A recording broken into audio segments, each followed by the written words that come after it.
कभी जब सुरमई बादल यूं ही ढलते हुए लम्हों की उंगली थाम लेते हैं, कभी जब सुरमई बादल यूं ही ढलते हुए लम्हों की उंगली थाम लेते हैं और ऐसे में तुम्हारा फोन आता है, तुम्हारा टेक्स्ट मिलता है, तो लगता है कहीं किरणों में लिपटी एक लड़की ने बहुत से फूल भेजे हैं। तो मुझ में एक मुसलसल दर्द करते जख्म पर मरहम सा लगता है।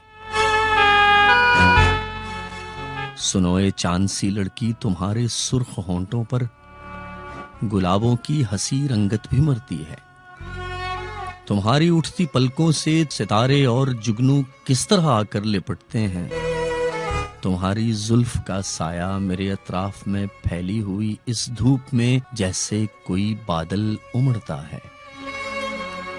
सुनो ए चांद सी लड़की, गुलाबों और किताबों और ख्वाबों जैसी ए लड़की, मेरे हर एक लम्हे को फकत तेरी जरूरत है।